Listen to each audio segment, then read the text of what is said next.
time. He thought it was some sort of bottle being popped.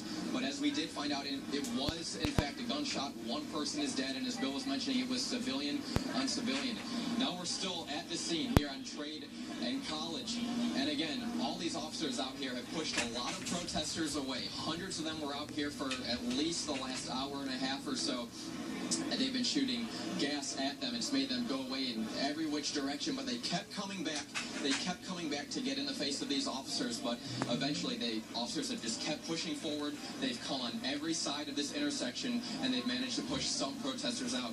This all started as what was supposed to be a peaceful protest. I was out here earlier this afternoon over at Marshall Park near the Government Center, and there were several hundred people protesting. They walked up. A lot of them were praying, chanting, but nothing was violent about it. It was just a lot of conversation, what they feel needs to be done in their community to have everyone living on an equal playing field. We're talking about what they believe is systemic racism. But after that Marshall Park march, a lot of people started going in different directions. Some people started going towards a church. Some people started going towards the epicenter. And then you had just different groups just breaking up. And the group that came out here towards the epicenter is the one that turned out to be the most violent. Again, one person dead, just a horrible tragedy. I've been living in Charlotte for 15 years, obviously never seen anything like what we've been seeing over these last 2 days, and especially tonight. Now we're here right in front of all these officers just waiting to see what's next. They're still right now just not moving, not saying anything. Protesters are down the way on Trade Street, most of them. You can't see them right now, but the majority of them have been pushed past the epicenter, more so tied towards Time Warner Cable Arena. That's the direction that a lot of them were pushed. Bill, you were out here as well for me throughout most of the night. What else have you been seeing? What have you been hearing from people that were out here, protesters? I know both of us have had a lot of one-on-one conversations with protesters. We've been streaming live on fox46charlotte.com and on Facebook. What has the reaction been from people to you?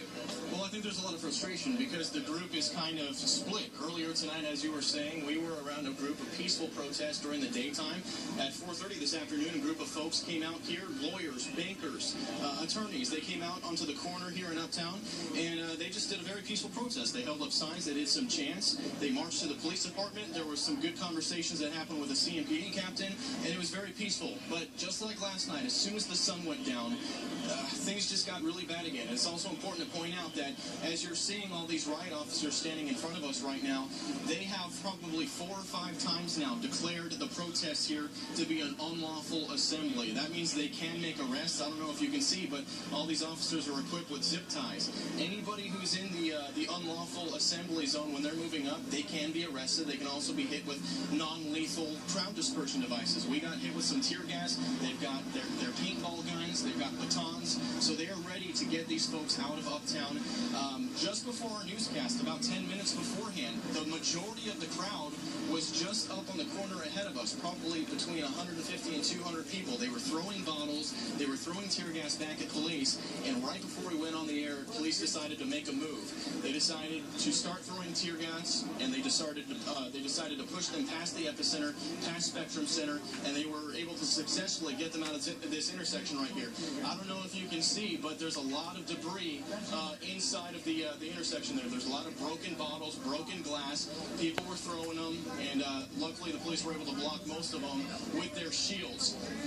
Now, we do want to point out one more time, when the shooting happened, all the protesters out here that we talked to, they insisted that it was CMPD who did it. They said there was a protester throwing stuff at police and that the police shot him, but the city says that is simply not true. They put out a press release saying that it was a civilian-on-civilian shooting.